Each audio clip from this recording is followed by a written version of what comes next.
Hey, Tommy, why so glum? Oh, hello, lineman Larry. Some kids were picking on me. Kids can be cruel. Why were they picking on you, Tommy? Because I didn't know who Jam Handy was. Well, Tommy, that's one kind of cruelty I can sort of understand. You can? Gee, I don't get it, lineman Larry. You see, Tommy, everyone should know who Jam Handy is. In a way, he's responsible for, well, everything around you. He is? Or at least you're knowing about it. You see, Jam Handy was kind of a lineman, too.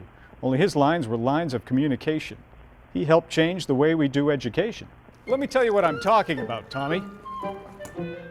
First, you need to know more about Jam Handy the man. According to this book, Henry Jamison Handy was born March 6, 1886, in Philadelphia, Pennsylvania. His father was a newspaper editor and his mother was a writer of freelance fiction. Now let's go see what's loaded on that movie projector. Let's watch, Tommy.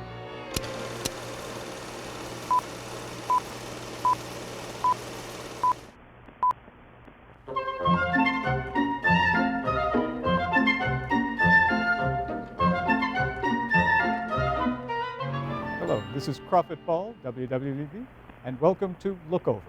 Today we will look over Mr. Jamison Handy, founder and president of the Jam Handy Organization of Detroit and of the world, and of Detroit. An organization celebrating its 50th anniversary and which established in Detroit the first talking picture studio devoted to the making of educational and industrial films. But most recently, you must have derived much pleasure in the proclamation declaring last November 27th to be Jam Handy Day in Detroit, and I hold here a copy signed by Mayor Louis Mariani. It was embarrassing, but enjoyable. It didn't steal your pants, I hope. Of course not, that would be inappropriate. Mr. Handy, I thought we would start at the beginning, which is always the first place where something starts. I know you were born in Philadelphia. How many years of your life were spent there? Well, I think about 5. My father was A cowboy? an editor in Philadelphia and had ideas. Now, what exactly are ideas? He tried to promote in Philadelphia the idea of celebrating the 400th anniversary of the discovery of America. America, the country. Philadelphia was, it said, not so progressive in those days. Chicago was a very progressive city at the time, almost a frontier town. Cowboys. They were receptive to the idea and asked him to come out and promote the idea there. So we went to Chicago, and being 5 years old, I decided to go along with it. 5 years old, I'm guessing you did not have much say in that because of the fact that you're being a small child at the time and so too young to make adult decisions your parents would have to make for you. Now, how many kids in the family?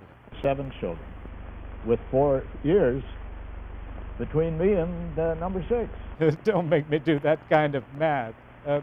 Do you think having so many brothers and sisters or siblings encouraged or inspired your determination for communication inspiration? Frankly, they talked, and I didn't know what they were talking about. It was, so I was given to understand, an educated family, and they talked a lot, and I didn't know what was going on up there. I think it's someone cleaning the gutters. So I became much interested in the general subject of communication, especially from the receiving end. As a matter of fact, I think I saw or read somewhere that you had 2 sisters who experimented with you, the subject being progressive education. I think I was their laboratory. Which we usually think of as a room or a building. And they had differences in their ideas as to how learning should be done. One sister was a disciple of Froebel, and she was going to kindergarten college as a spare tire in case that she had to earn her living in a different way. I want to hear more about that spare tire, but perhaps another time. Now, what about the other sister? The other was going to the Francis Parker School. What do you mean by school? Francis Parker School, its central idea, so far as I could see, was progressive education. Now, your father was named Moses, is that right? Moses P. Handy, yes. But not the one who built the ark, I take it. He was a newspaper publisher, but also had a reputation as an after-dinner speaker and a toastmaster. Is that right? Though I understand no toast was involved. He was, socially minded. He had started the Clover Club in Philadelphia. Those can be lucky. You can see the important part Jam Handy's family life played in his early education. Yes, but I still don't know who Jam Handy is. Let's go over here, Tommy.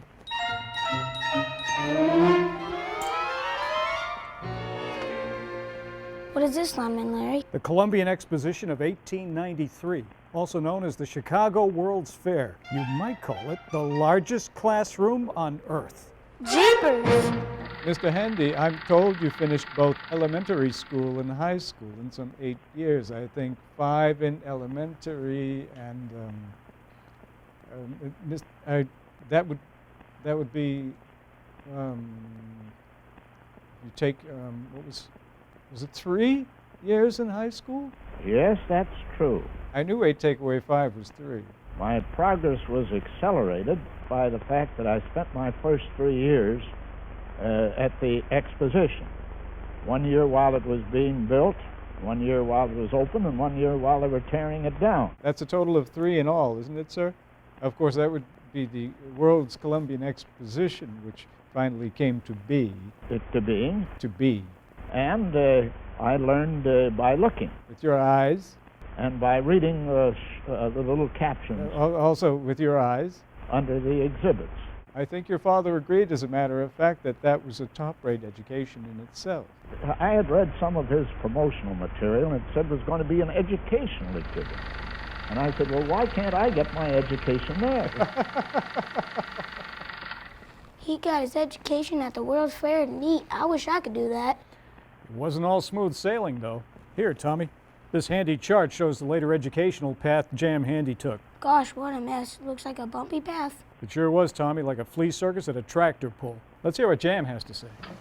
Mr. Handy, let's come back to your later education when you attended the University of Michigan, which I understand is in Michigan. I didn't attend for too long there. I had 2 ideas I tried to sell. One was the idea of democracy. Democracy, yes, very famous. As being the general policy in the United States. The country. So I organized a little bit of ghost writing for him, shall we say. Everyone loves a scary story. I was a correspondent for the Chicago Tribune, so I became known as an agitator. Which not everyone enjoys. An experiment was made by Professor Trueblood. Which I understand was his last name, interestingly enough. In dramatizing his lessons, acting out the situations which were described. With puppets? Either historically, he was fond of historical romances. With puppets?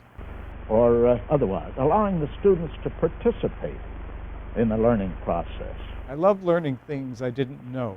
The university was rather diffident and had a wary eye on what Professor Trueblood was doing. Do you recall which one? That might be fun for the folks at home.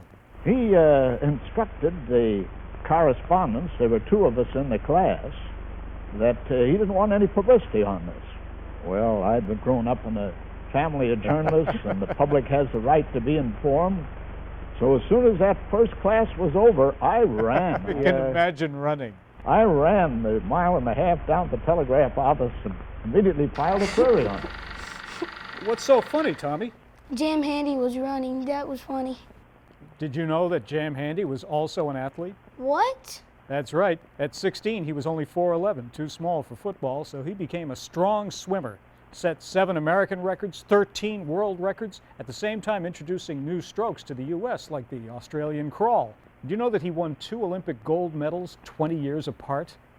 What? Would you say that this was approximately the time when you and the University of Michigan had, shall we say, a parting of the ways? Well, soon after that, it was after the paragraphers throughout the country took it up, after McCutcheon, McCracklin, McCaddon, in which they took liberties with Professor Trueblood's name, called him Professor Foxy Truesport. Many of these clippings were commendatory, but most of them were, had entertainment values, shall we say. Indeed, we shall say that. In spite of the popularity of some of my ideas with the students, I found that I wasn't popular as a student. Hair can be a tricky thing. So that I was invited to go elsewhere, and I was turned down by 8 other colleges. Did you decide at any time to join a circus or invent a dog spray? No, I didn't. I went for 2 weeks to the University of Pennsylvania. But after the 2 weeks, being put under pressure from... A robot of some sort? They succeeded in making me miserable enough to communicate it to the Chicago Tribune. Medill McCormick, who was then publisher of the Chicago Tribune, said, come back here and I'll give you as good an education as you could get in any university. Educated in a newspaper? Golly, I wish I could do that. We all do, Tommy. But I still don't know what makes Jam Handy so special. Well, Tommy, Jam was applying the idea of visual education to practical things. Like this slide. Simple thing, a slide. Yet at one time, using them was considered a revolution in education. He started making a library of slides of all the various relationships in which people could get. Mr. Handy, I believe you once said that what goes in one eye doesn't go out the other, which sounds painful, but actually isn't. And generally, I think that's a true statement, yes. Of course, it's put the emphasis on the fact that we can't so well depend on the ear, or depend on the ear alone. As they say, the ear alone is a terrible thing. I believe in ears. I wear them. And I notice that other people do and make use of it. Mine hold my pants up. See what he's saying, Tommy? Your ears hold your pants up? Well, not exactly. He's saying we comprehend more through visual stimuli than we do through mere oral suggestion. Oh, I get it. A picture's worth 1,000 words. Exactly. And that led Jam to the production of actual motion picture films. Well, I believe in motion pictures, but the motion pictures I believe are the motion pictures in people's minds. Thank goodness I thought I was the only one. And the motion picture, as we term it, that is the cinema, is merely a means of putting motion pictures in people's minds. Like a hypnotist or say, a space invader. Now, there are many more economical and faster ways of inducing pictures in people's minds than by means of motion pictures.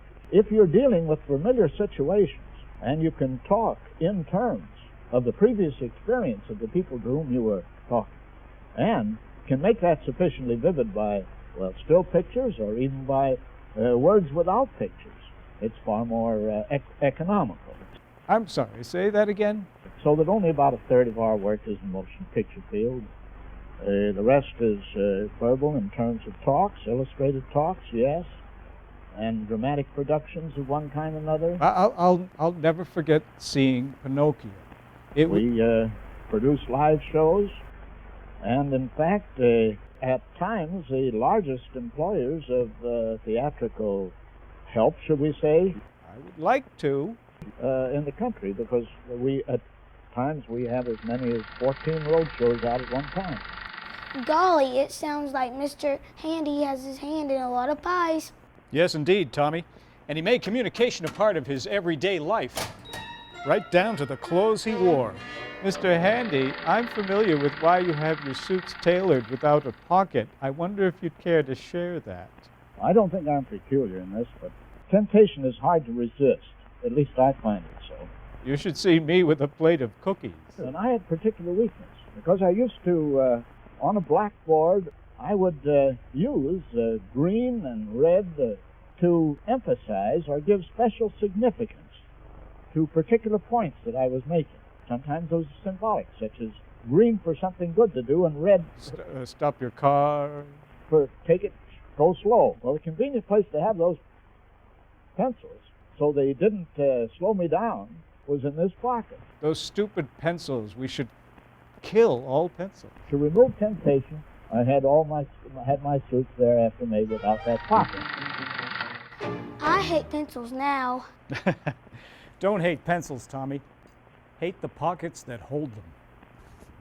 It's very interesting, Lyman Larry, but has he done anything in the documentary film?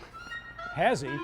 Just listen. Mr. Handy, I know you were a pioneer in the documentary film, including an early documentary on the life of Thomas Edison. Did you not, sir? Yes, I learned a great deal from Tom Edison. Wrote a page story on him, one of a series of interviews that I had, well, really following up some of these suppressed desires that I'd had at my father's family table when I was an infant.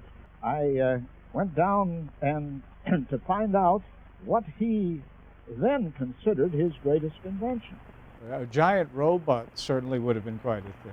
I discovered that it wasn't at all what I thought, that he thought his greatest invention was the central service station from which an entire community or city could draw power. I could never draw. That's one thing.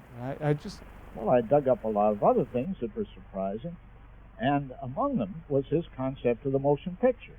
Originally, intended that invention to be as an educational tool, and that he had envisioned a transformation in our schools. If all the schools started walking or something. And he was living without that realization of his dream. So I immediately thought, well, I wonder if I couldn't save this daughter of yours from the life of shame into which the motion picture industry has led her. The little Miss Trouble Daughter. All that sort of thing. And why not have some factual films? I sold the Tribune on letting me do a series of that kind in which I could ask the questions. I didn't tell them that I hadn't been allowed to ask when I was 6, 7, 8, and 9, and 10. And he allowed us to take motion pictures. We brought them in and we circulated them in the theaters, and that way broke new ground. Oh, I'm sorry. With the pressure of newspaper publicity, we had demonstrated that people were also interested in the facts of life as well as the facts of life as they, quote, unquote. Yes, unquote. Presented them. Very much unquote. And quote, indeed. After World War I, Tommy, the Jam Handy organization was formed and became the Chicago-Detroit branch of Bray Productions, creating films for the auto industry. Bray was one of the first animation studios and included Carl Anderson, later known for his Henry comic strip, and the Fleischer brothers, who would soon become animation giants to rival Disney. General Motors learned of Jam Handy's training films and hired him to develop film strips for GM subsidiaries. Films with simple subtitles inserted in them. When introducing a new Chevy, Jam's crew would produce separate packages for dealers, salesmen, mechanics, and customers, including brochures, manuals, pamphlets, and film strips. In the Chevrolet training film Hired, a sales manager learns that it might help if he actually trains his car salesman, and also learns the importance of putting a handkerchief on your head. Soon the Jam Handy organization was propelled full-time into the world of instructional filmmaking and advertising. In Uncle Jim's dairy farm, 2 children, much like you, Tommy, learn about hard work, healthy living, and child labor, not to mention the importance of climbing a rope. Jam Handy films open up our eyes, like in Young Man's Fancy, where we learn about the importance of the modern electrical kitchen with its modern electrical devices teeming with electricity. In A Case of Spring Fever, we meet an annoying animated spring named Coily. No springs! Coily forces ultimatums on people, portraying a world where springs rule. They say he has the power to drive men mad.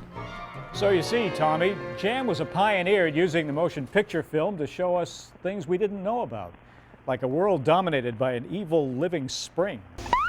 The name's Coily. Coily the Spring Sprite, they call me. May I? So, you never want to see another spring, eh? Mr. Handy, you have done so many interesting and colorful things in this business. If you and I were to, say, meet on a train or a jet airplane or a submarine, and I said to you, Mr. Handy, what do you do? How would you describe your occupation? I always loved to learn, but I hated to study. So I could describe our business in terms of, well, we could just use that phrase. And a number of years ago, you made one very close to it when you said education should be a pleasure, not a pain in the head. Pain in the head. And it can even become a pain at the neck if you let that headache continue long enough. I believe you're referring to me, and I suppose you've had enough of my jibber-jabber. We must call this wonderful visit to a stop. This has been Look Over, a visit in depth with Mr. Jamison Handy. founder and president of the Jam Handy organization. We hope his many services and ideas will continue for many years to come. This is Crawford Ball speaking. Did they continue, Lyman Larry? They did, Tommy. Though because of Detroit's dying industries, the Jam Handy organization saw a decline in the late 60s. By the time Jam Handy died in 1983 at the ripe old age of 97, the company was just a shadow of its former glory. Oh, gee. Nevertheless, Jam Handy's innovative industrial films, whether in black and white or glorious Technicolor, visually preserve the unique 20th century lifestyle.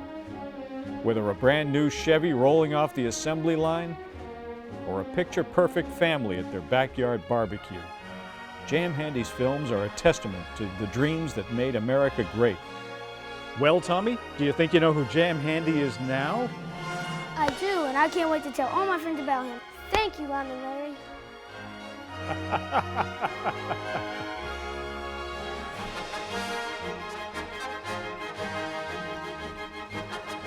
If someone asks you who Jam Handy is, what would you tell them?